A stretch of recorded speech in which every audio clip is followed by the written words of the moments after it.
Good afternoon, everyone, and welcome to this week's edition of Entrepreneurship Matters. My name is Alicia Wilson. I'm Vice President for Economic Development for Johns Hopkins University and Johns Hopkins Health System. And it is my pleasure to welcome you to this week's edition. This is a coffee break. We are talking to two of the best in the industry here in Baltimore that we have the pleasure of having here in Baltimore that are in the coffee industry. I'm going to welcome Candy Schibli and Josh Dew to the stage. And as we do, I'm going to give you their bios, set us up for the conversation, and launch right in. So we know that successful entrepreneurs and successful businesses are not built in a day, that it takes hard work, a lot of grit, a lot of determination to make it happen. And the two entrepreneurs that you're going to get to hear from today are no different. So let me first introduce Candy Schibli. She's coming to the screen. Candy is the founder and head roaster of Southeastern Roastery and Southeastern Roastery Coffee Lab. She has over 5 years of experience in the coffee industry as a professional coffee roaster. Though born in Oklahoma, she calls Virginia, DC, and Maryland home. We're so thankful. And she lives in Baltimore. She enjoys her family, IG, her dog, the arts, outdoors, and cooking. The dog might be upset if I mispronounce his name. Her favorite biscuits are from Popeyes. She was educated at American University for Peace, Florida A&M, and Georgetown University. She is credentialed, y'all, and her affiliations are with the Specialty Coffee Association and Coffee Roasters Guild. Welcome, Candy. So glad to have you on today. Thank you so much for having me. Oh, you're welcome. You're welcome. And next, let me introduce you to Josh Dew. Josh Dew is the CEO of Vagrant Coffee. He was raised in a military family and got the opportunity to travel the world. Partway through college, he joined the United States Marine Corps and continued his family tradition. His wife and him relocated to Baltimore area in 2010, where he graduated with a degree in psychology and worked in the private security sector as an operator.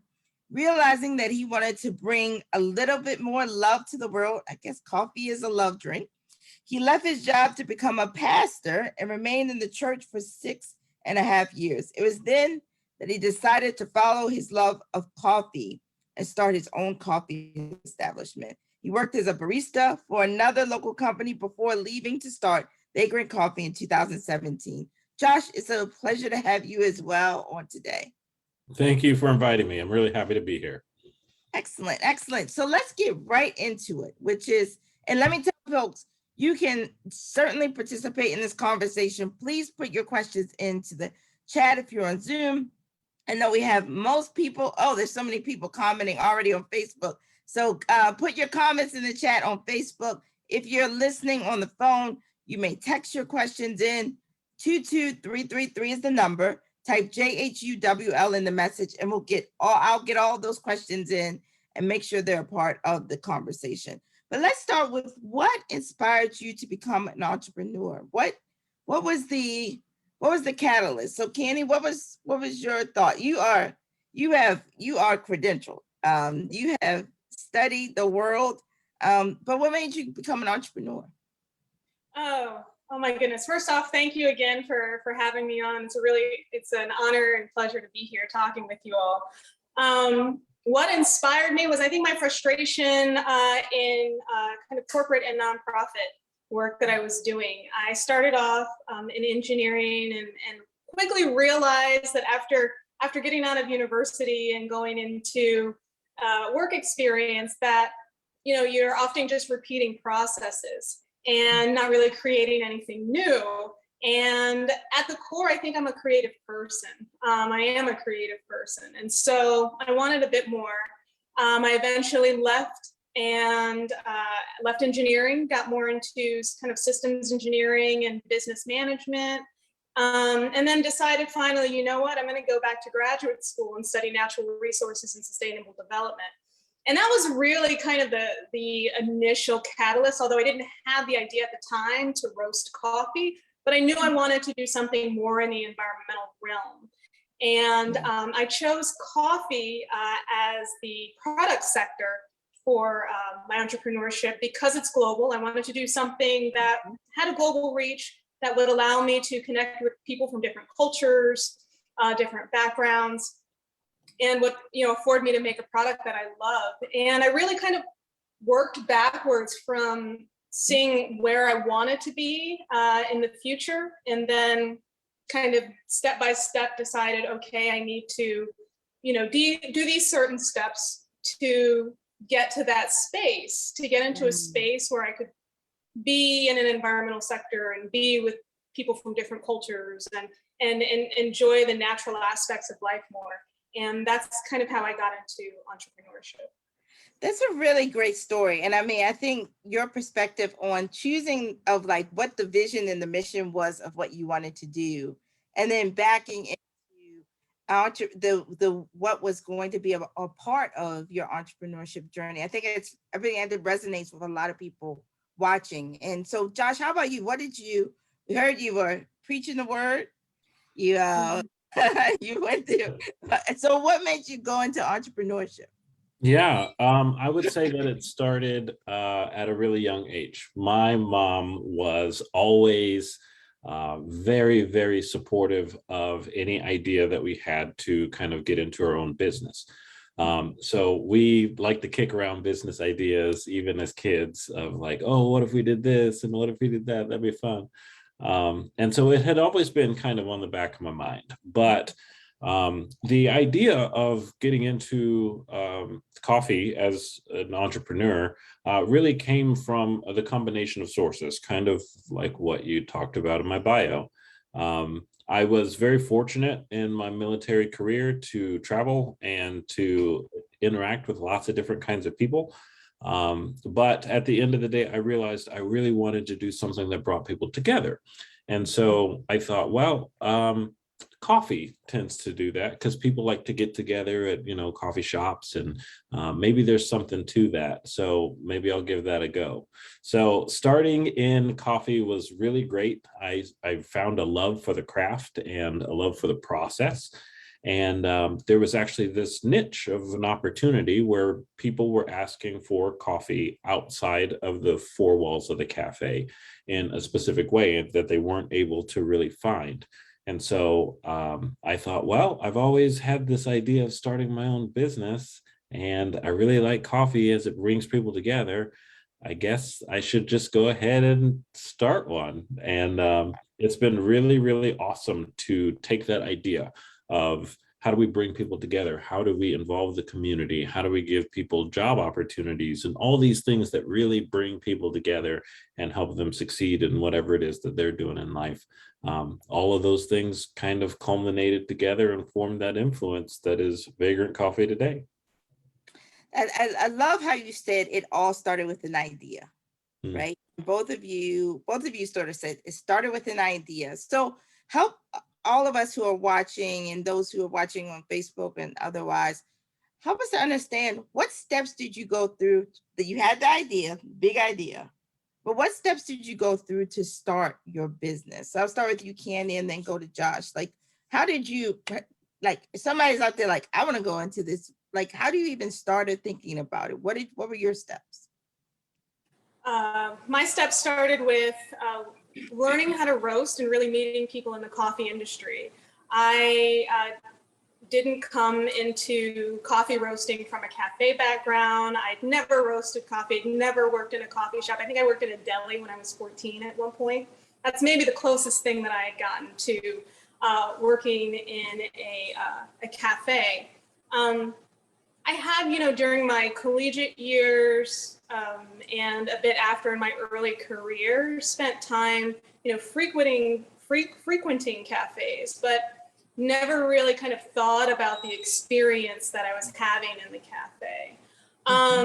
So one, it started with a lot of research in the Specialty Coffee Association, meeting people, meeting different roasters. Well, mostly in the start of my career, it was meeting roasters, other coffee professionals. I had the fortunate opportunity previously in the job that I had before, working in microenterprise and microfinance. I was able to have a good understanding of the USAID coffee projects that are going on around the globe. And so I also use that information to kind of glean, okay, what areas does you know, the coffee sector really like need support and help in? So that was one step. That was step one. So learning how to roast, I bought a small roaster, put it in my great grandmother's house. I don't think my dad realized what he was agreeing to when I asked him if I could put a roaster in our house. He was like, He what? said, yeah. I was like, excellent. Excellent. So did that. I installed it myself. I learned a lot there in mechanics and all of that stuff. And then I spent hours and hours roasting coffee. I have literally probably roasted nearly every other day for the past, I would say, 4 years.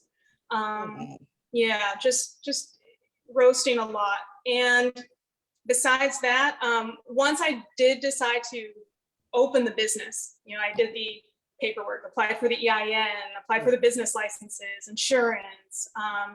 And then lastly, but most importantly, is capital raising. And I think that is an area that is often overlooked and underestimated. And capital raising is continuous, ongoing. It needs to be done in the beginning of the business, but also throughout the business. And so that's something that, you know, I did to start out as well. I'm still working on it. It's hard to be successful in that. But, you know, I'm learning as I go and I'm growing as I go. So.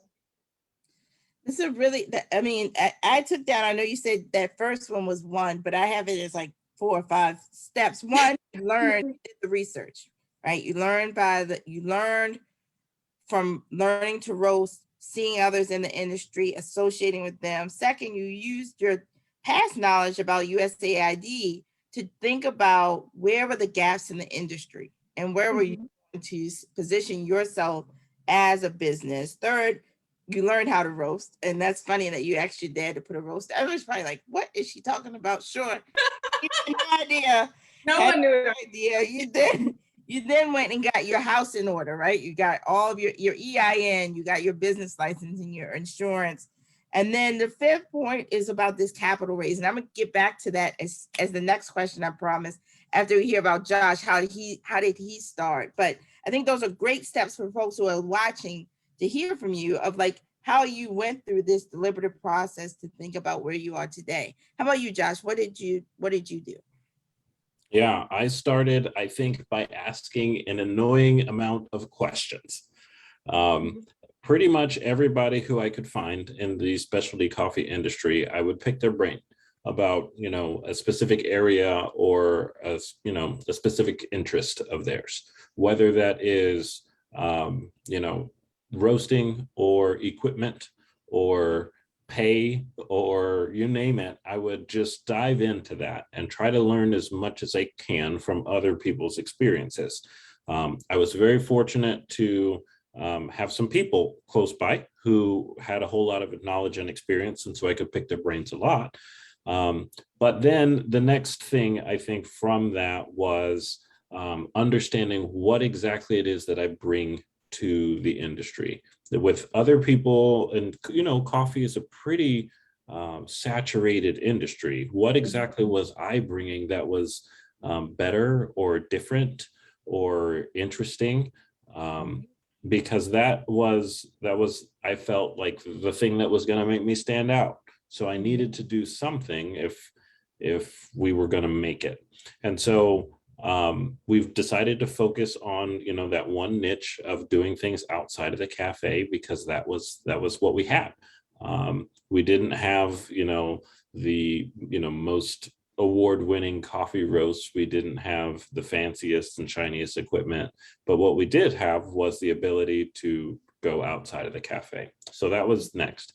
Then beyond that, was a specific area of interest of mine. I really like fine dining and molecular gastronomy.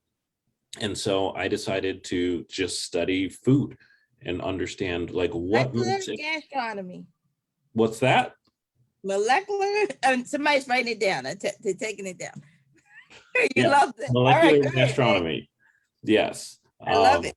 So in the fine dining world, there are some, really fancy chefs who really get into the minute elements that make up what makes their food great.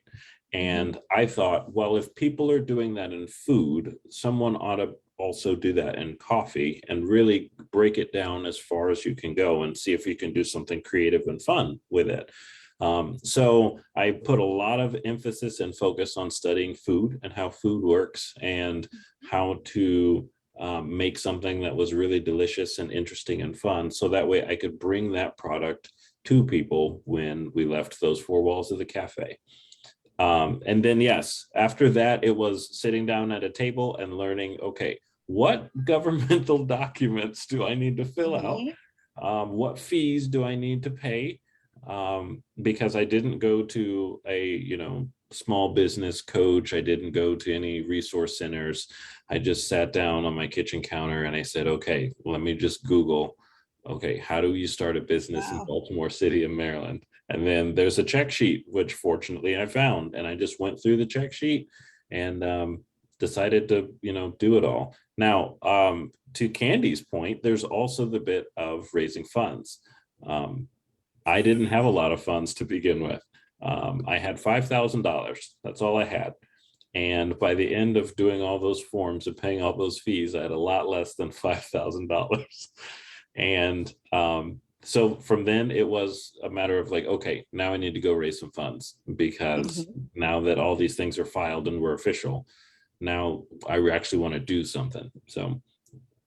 No, you both talk about that capital. We're getting right to it. I'm going to give the people your points. One, you said you asked an annoying amount of questions. I think that's never can when you're first starting out. Ask as many questions as you want, but ask questions of those in the industry. Second, you tried to understand what was going to be your niche. What were you uniquely going to bring to a saturated market? Third, you were going to think, you figured out you were going to do things outside of the cafe. And fourth, molecular gastronomy. I'd never heard of that before, but now I feel like I understand another area of science, but realizing the minute details that are why we love food. Fifth, getting your house in order, those government documents, making sure, and that checklist that you just talked about for anybody watching, very helpful. And then the capital raise, thinking about that. And so as we give those steps and you get to the capital raise part, which is where I'm going to go with next. How have you built capital? How have you been able to capitalize your business? And are there some things you wish were out there when you first started, So Candy, how did you build your capital? I started off a lot of the business self-funded. It's my savings, some part of my 401k. I put that into the business as well. I also, applied for loans, much like someone would to purchase a home or, any type of like large capital expenses, as well as credit cards. I also did a crowdfund campaign with Crowdfund Main Street.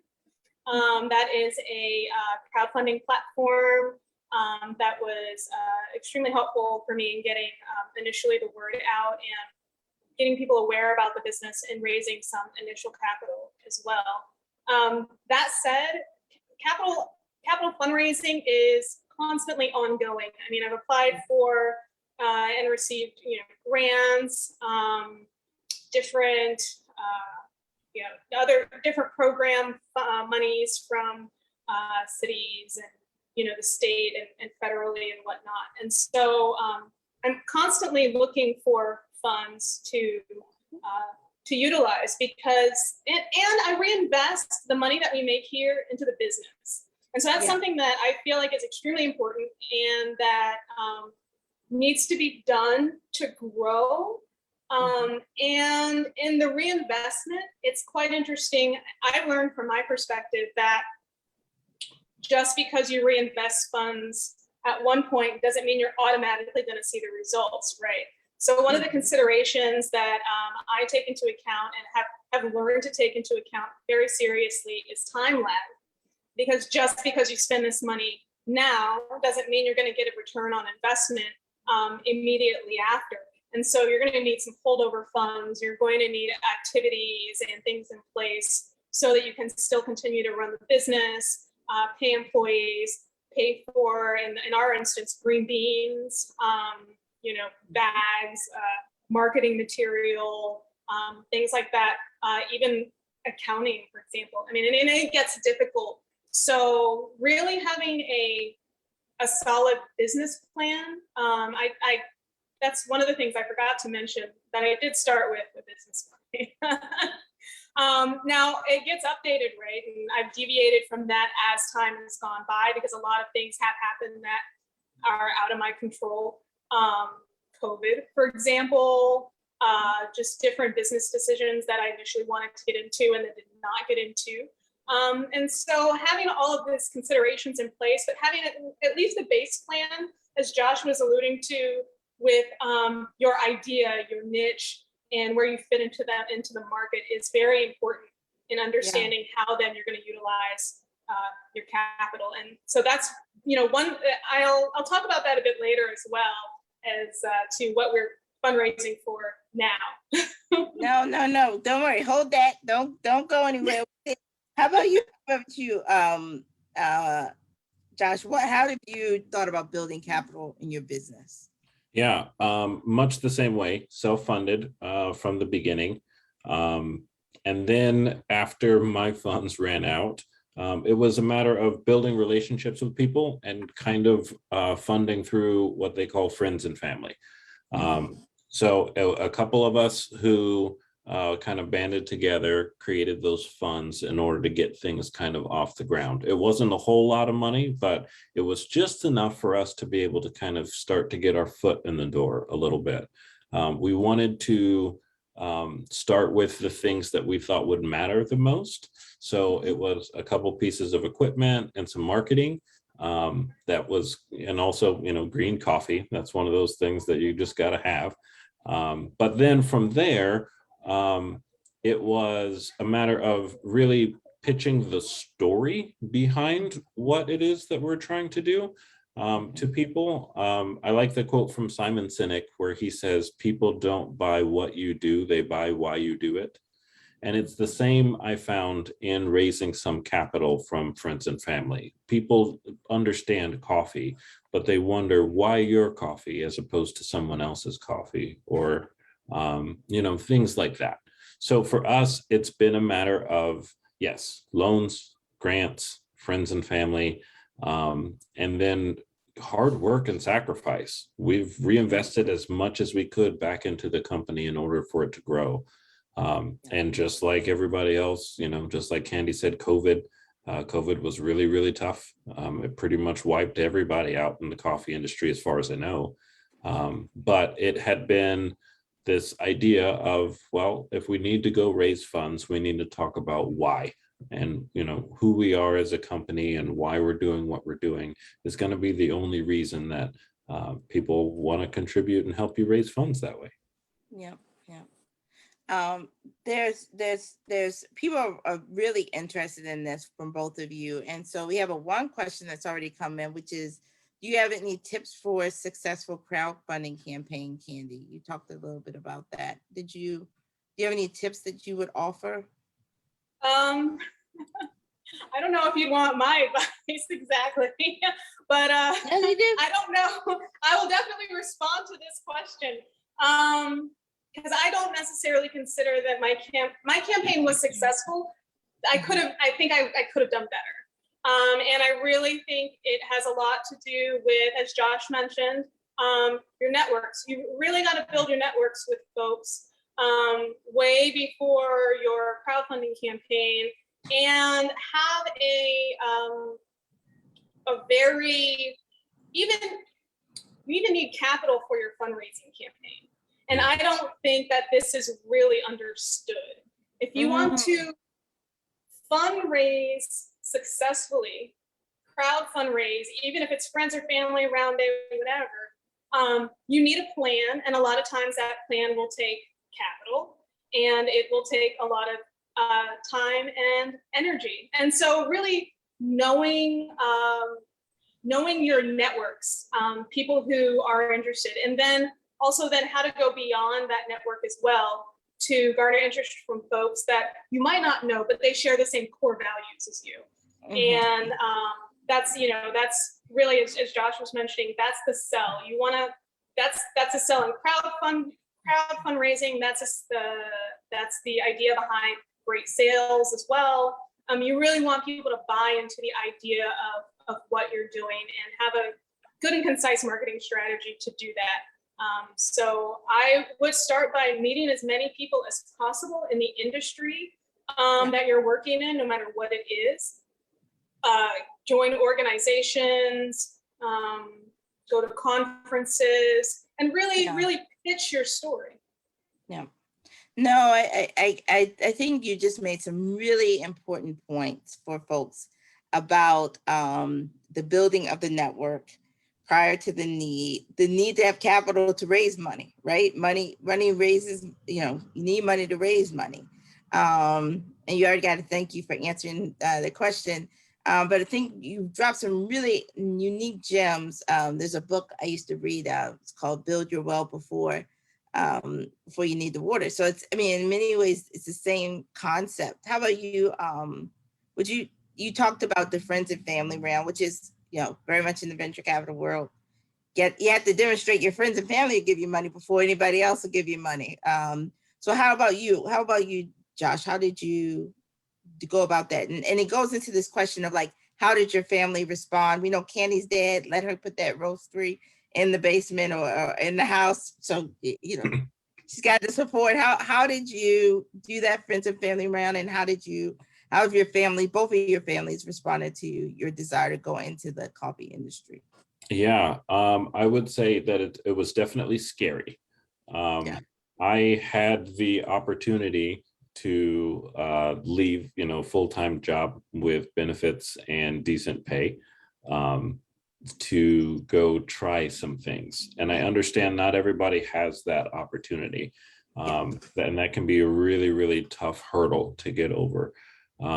But when I shared this dream with my family, they thought that it was a bit crazy. They thought, why would you leave something good to go into something that's unpredictable? But if this is, where your passion and your desire is, then, you're only going to be miserable doing anything else.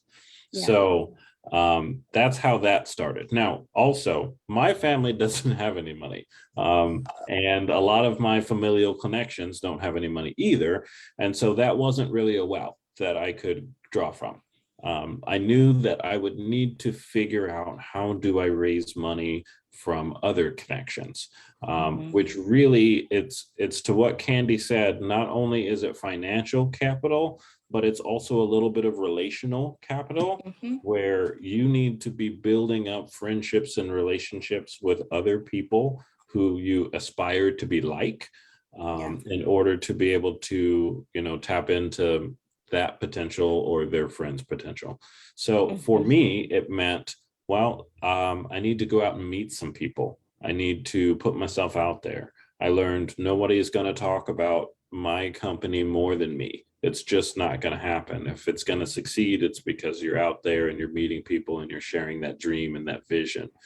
Yeah. So that's what I did. It involved being in some uncomfortable situations sometimes, being in groups of people that you don't know and, drumming up conversation because they don't know you either. And building a lot of that just relationship capital with people and learning about them and what they do. And eventually those conversations led to conversations of, okay, well, how can I help you? And it's like, well, funny you should ask. Here are the things that I need. No, that's great. That's so great for you to talk about how people, the friends and family round, but what if your friends and family don't have it? So you think about the network that you're going to build. And I think that gets me into both of you are in an industry where have to sell to a clientele. There are many people out in the market. So how did you go about building your clientele? How did you go about building your following? So Candy, how did you do that or think about that? Yeah, first off, it was through friends and word of mouth. And my networks. Really going through people that I know, getting referrals to other folks. I'm at the point now, however, where I feel like the company needs to have a solid and consistent and persistent salesperson. You know, someone that is dedicated and really can poke their way into different markets, larger markets than what I'm used to. I'm currently, doing right now. So we are actually in talks now and looking for. So I'm going to put this out there in case anyone is interested. No, come on, ask what you want. Ask what you want, If Candy. anyone is looking for sales on commission, come to us. Come to the Coffee Lab. We want you. We're really trying to push harder into wholesale, kind of those more stable accounts, retail, and then pushing our can line also. So really getting, someone who's very astute already in knowing how to push consumer packaged goods and particularly canned goods into the market. We're looking for anyone from the beer, coffee, juice, whatever. You just heard about now. She has a great. She's giving you some tips. So everyone pick into it. How about you, Josh? How do you build your clientele? Yeah, our clientele built once again off of relational connections. A lot of, I think in the beginning, one of the things that I started to learn was when you start a business, there's you, who you are personally, and then there's this other thing that you have started, who is not you and needs different kinds of things than you do, but it's all lumped into one right at the beginning, and it's kind of messy. But then as things grow, you realize, like at least the way that I put it, one day I want to be able to go on vacation and everything is covered and I'm not going to be broke when I get back. And in order for that to happen, then the business needs to keep going without me. That's such a good point. Huge. So a lot of what I've learned was there's a good book called The E-Myth Revisited, and that book. Say it again so they can write it down. The E-Myth Revisited.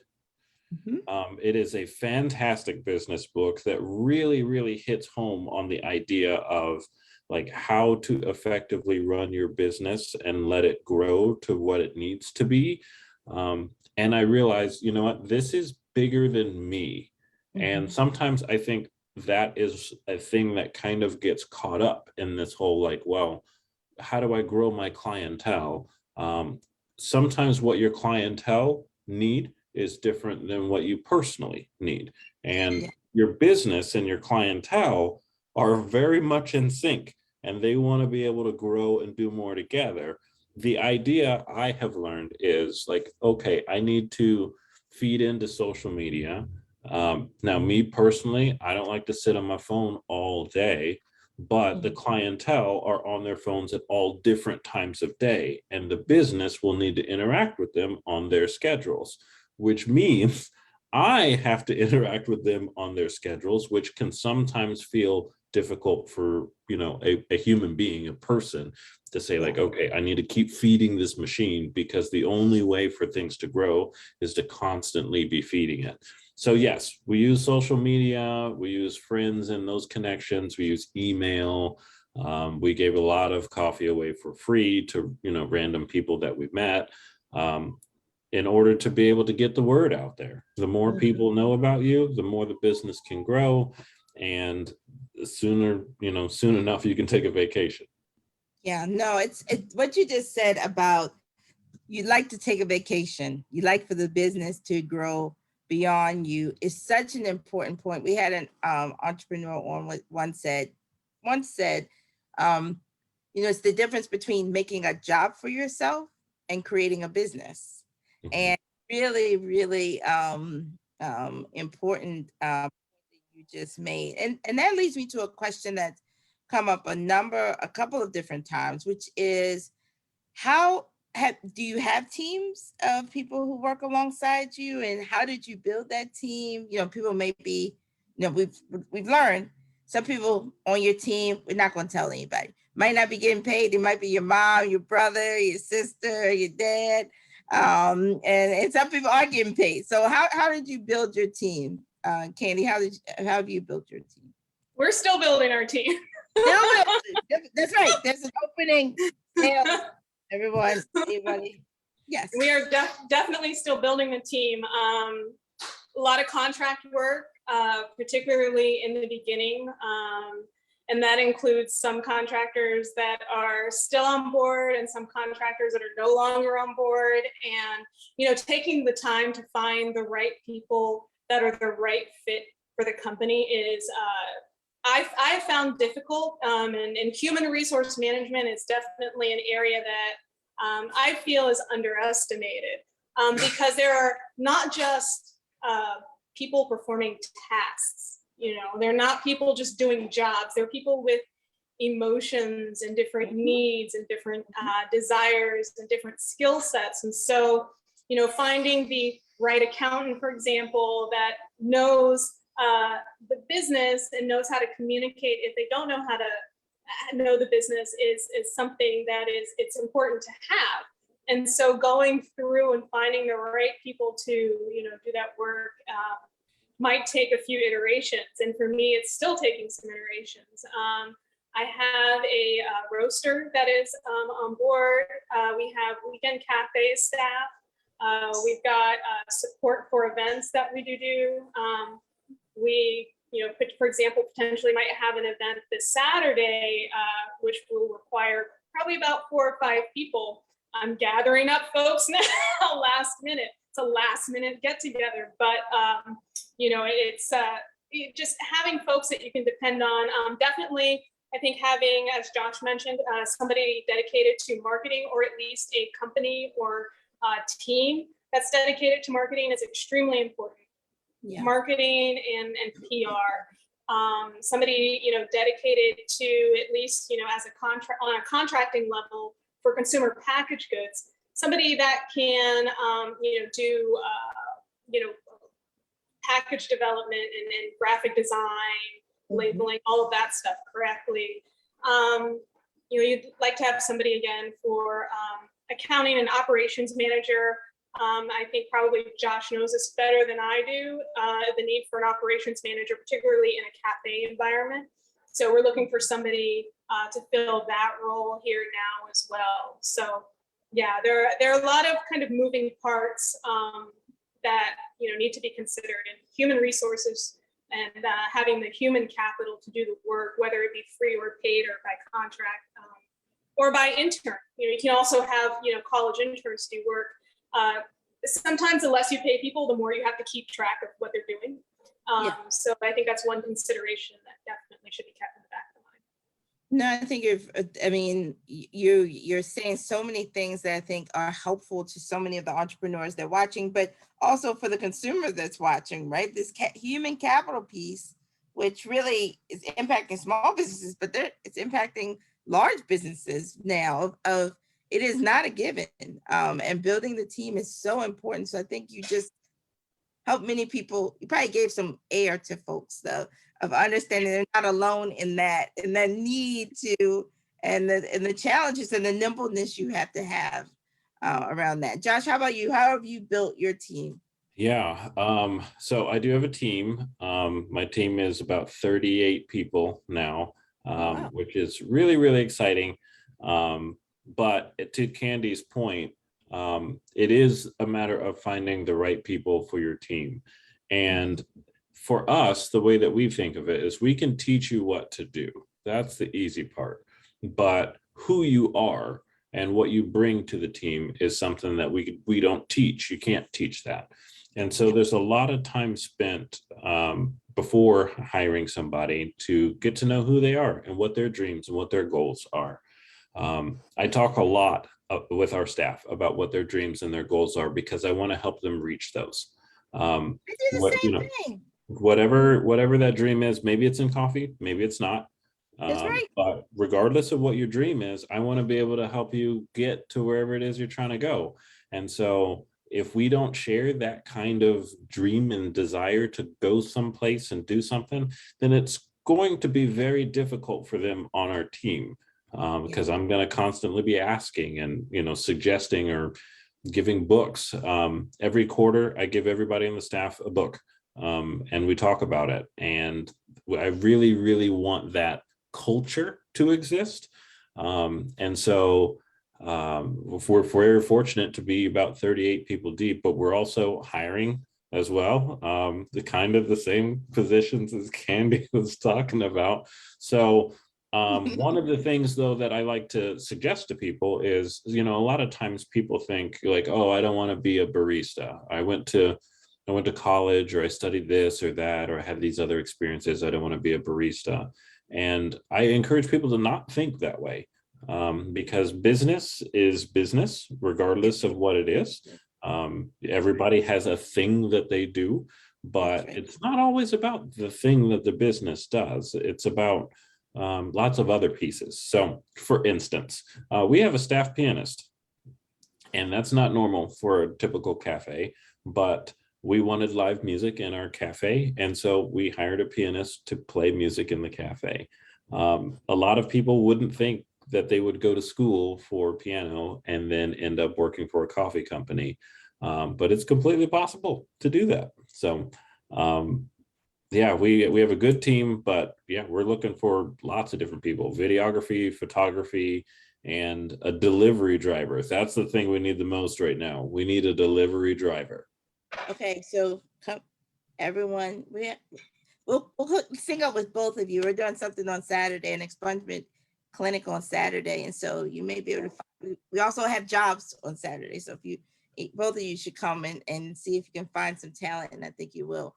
But no, I think you dropped a couple of really, really important gems. One, yes, you can teach people to do almost any task. There's very few tasks other than like being able to throw a football down the lane, or a couple of things. Can't teach it. That's just raw talent. But those intangibles, right? And in thinking about your team, great advice for other entrepreneurs who are thinking about that. So let me ask you this question, which Kenny, you hinted at it, and I'm going to go right there. You talked about fundraising for. So what's next? What's the big thing for your business? What are you fundraising for? And then I'm going to ask you a question, because I'm going to get folks to help you, but focus on what you're fundraising for. And then I'm going to get both of you help on here. So don't worry. I'm going to confirm I have a couple people watching. I want to make sure we're supporting you, both of your businesses. So Kenny, what are you fundraising for? What's the next big thing for your roastery? Right now, I'm trying to solidify the leadership team. And much like Josh, I'm reading books about business, about traction. So I'm going through the book Traction now.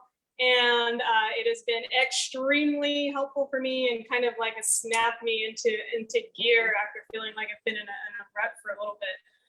But as far as moving forward, really making sure that, as Josh alluded to, being able to have time for myself, for self-care, personal health, meaning time to step away from the coffee lab and having someone else who really understands organization and flow come in and optimize what we've already set up. So an operations manager for that.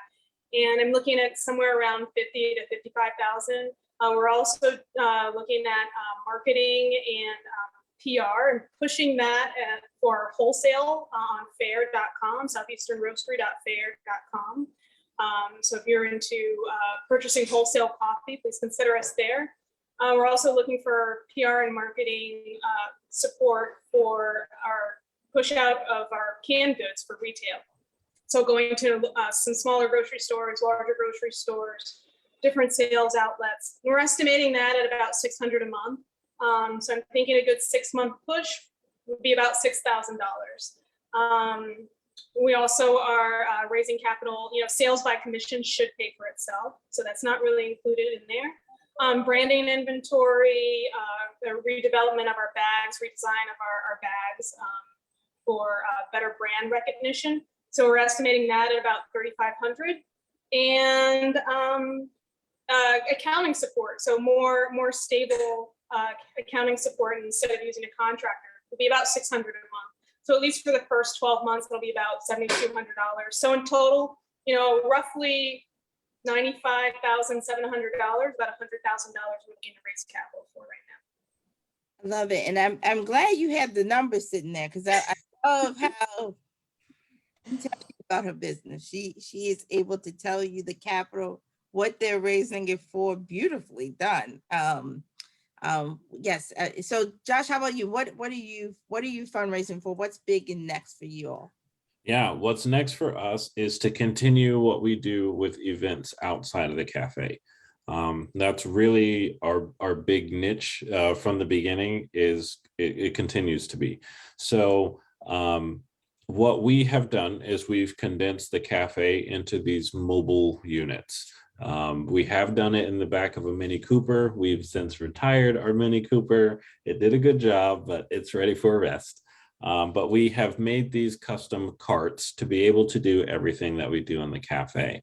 It really requires a lot of the same equipment, but at a fraction of the cost. So for us, each one of those mobile operations, those mobile units, cost us about $30,000. And we are really, really excited because it can do so much more as it is able to move around. So for us, that next step has really been Philly. We opened a cafe in Philly on Black Friday in the middle of the pandemic, which that's an adventure, opening during the middle of a pandemic. Oh, y'all courageous. Y'all doing everything during this pandemic. I love it. I think there's no time like the present. I love it. Thank you. So when we recently got a chance to go meet with all of the Philadelphia principals of their public school system. And one of the things that we really enjoy doing are school appreciation events, where members of the community or businesses or sponsors will sponsor their local school, and we will go do coffee for free for the staff. It's a win for everybody. It's a little bit of marketing and advertising for the sponsor. It's a win for us. It's a win for the school. Everybody gets to benefit from that. But we have far more demand than we have the ability to fulfill. And it's starting to grow and spread. So yes, we are doing Baltimore City, Baltimore County, some in DC, some in Howard County and Anne Arundel County and Harford County. But in order to do Philadelphia and everywhere in between, we need more of these mobile units. So we guesstimate about 1 unit for every 10,000 people. And so we're looking at quite a bit of investment and quite a bit of opportunity in between just DC to Philly alone. But our ambition is to be a national company and be able to do these outside of the cafe events. So really the sky's the limit, and that's a pretty big number. Both of you give me chills just thinking about the growth of your company. And I'm so glad that we are able to still get y'all, because y'all might not answer my phone call in a couple of years because y'all will be too big for me. But I think it's just a blessing that you start here in Baltimore. You're growing and we can invest in you. And so that leads me to this question. I have confirmed that Oprah is watching, and a number of investors, we have banks on, we have other folks watching.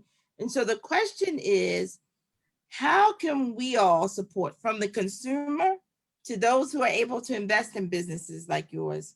What can we do to ensure that you all thrive, get to that next level? We know capital is one of those things. But how can we ensure that you all thrive? What are the things that we can do? What are the connections we can make for you all? And talk a little bit about that to us from the range of people who are watching, right? From Oprah to people like Alicia. How are you able to, how can we be supportive of you all? So Candy? I really appreciate that question, and thank you for asking. Our tagline is mindfully cultivating the senses. And so as a company, we're always looking for connections in the mindfulness community, in the mental health and self-care community, particularly in the people of color community, in the LGBTQ community.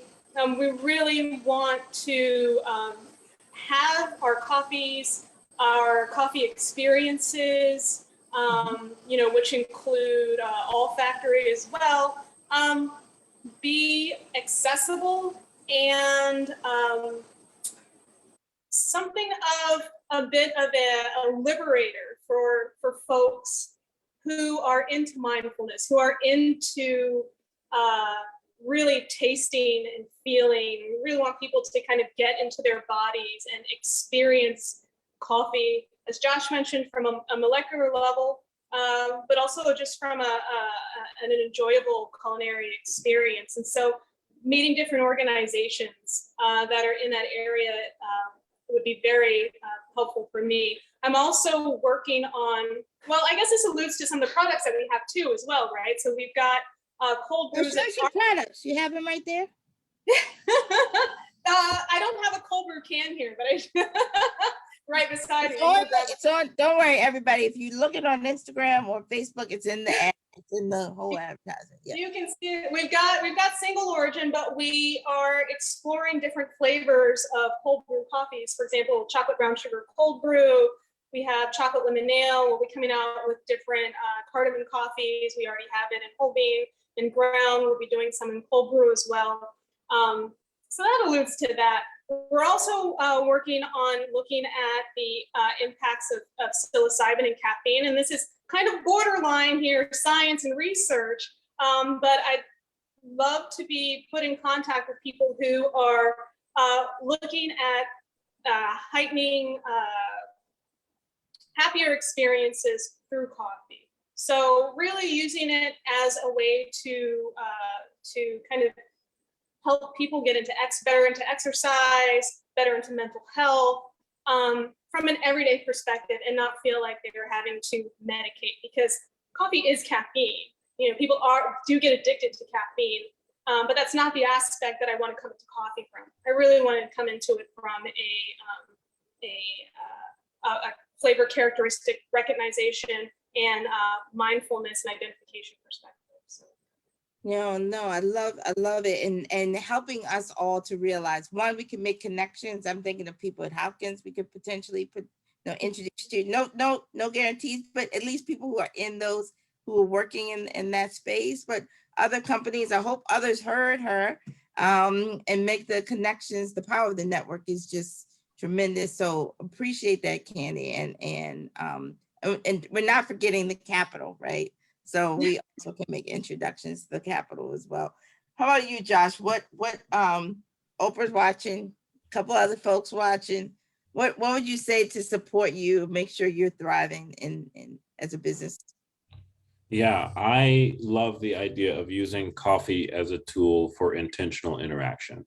What I have learned is oftentimes if people ask you like, hey, let's go grab a coffee, chances are they're not talking about just grabbing something to drink. What they're doing is they're saying that they want to have a conversation or an interaction with you. And that's a very new, interesting space for coffee to be able to kind of grow and develop. What we believe that we often provide people is that catalyst and that tool to be able to facilitate those intentional interactions. So a lot of times companies or people will contact us and they will say, we're trying to develop a better relationship with a client, or we want better relationships with our staff. Can you help us with that? And that is where the magic is for me, because that's what I want to see. I want to see people being brought together, and I want to see those relationships be stronger. And for whatever reason, having a cup of coffee in your hand tends to kind of let your guard down a bit. It tends to kind of open up the conversation for, lots of things, for people to talk about life and their dreams and their hopes. Even in the cafe, people can sit and they can read, or they can write something, they can study. It's fascinating to me that coffee is a tool as opposed to just a commodity. So for me, the way that people can be supportive is to not always think of coffee as just the bean or the drink. But instead, let it be that connector for people. Let it be, it's okay if you ask somebody, hey, you want to go grab a coffee? And then you go to the shop and then you drink juice and they drink coffee. Nobody's going to say that's a fraud. Instead, people are going to say like, okay, you know what? We can use this as a tool for intentional interaction. And I think that's a really great space for coffee to be in. Excellent, excellent. I agree. I often take kids every Monday if they want to be mentored, and I mentor them at 8:15 in the morning at a coffee shop. And I don't drink coffee, I drink tea. So you are so right on that. I love that piece. Let me make sure people know how to get in contact with you. Candy, how can they get in contact with you? Sure. It's my email is candy@southeasternroastery.com. You can come by the Coffee Lab at 1433 East 4th Avenue. We're open Friday to Monday, 7 a.m. to 2 p.m. I think those are the best ways, as well as the website, www.southeasternroastery.com. And if you're looking for wholesale, southeasternroastery.faire.com. Excellent. And she's on Instagram, IG, Facebook. You must share her, let people know about her, make sure people know, please. How about you, Josh? How can we get in contact with you? Yes, Vagrant Coffee is easy to find on all the socials. You can find us Facebook, Instagram, LinkedIn. You could also go to our website, vagrantcoffee.com. And my email is very simple, josh@vagrantcoffee.com. We're not hard to find. Just as long as you type in Vagrant Coffee, we'll pop up somewhere. Excellent, excellent. Let me get this last question in before I give a wrap up. But what's your favorite drink? Candy, what's your favorite drink? Oh my goodness, of all time? All time. Well, we're going into coffee. What's the favorite drink? What's the favorite drink that you sell? I'm a Slurpee girl. I grew up on Slurpee. Slurpees. All right. No. Of your special. What's your favorite one of your line? Oh, you still sticking Slurpees? Oh, me? Yeah. What's your favorite drink that you sell? Oh, that I sell. Okay. It's an Indonesian Sumatran. I'm obsessed with Indonesian coffees. Indonesian Sumatran Flores. We're gonna have to have a Slurpee version, right? Sometime. That would be interesting. It would be good. It'd be good. How about you, Josh? What's your favorite drink? Sure, it is a cortado, specifically with a natural Ethiopian, preferably a Yirgacheffe. So a cortado is 5 ounces with a really bright acidic espresso and about 3 ounces of milk. That'll get me going. Oh, I love it. I love it. I want to thank you, Candy. Thank you, Josh. Thank you. Today. This went too fast. But we had a lot of fun and y'all dropped so many gems. Really appreciate you. We're going to return everyone next week featuring 2 entrepreneurs in the barbershop space. Derek Coe of 3D Styles. If you have not seen Derek's work, you are missing it. Brian Okereke as well of Reflection Eternal. Follow us on JH Connects on Instagram, Twitter, Facebook. Email feedback, jhconnects@jhu.edu. I want to thank our partners, Johns Hopkins University, Johns Hopkins Health System, Hopkins Local, the Mayor's Office of Small Minority and Women-Owned Business, the Warnock Foundation, Goldman Sachs 10,000 Small Businesses, and Bloomberg Philanthropies. Thank you, Candy. Thank you, Josh. Thank you, everyone, for watching. We'll see you next week. Thank you. Have a good one. You too. Bye, everybody.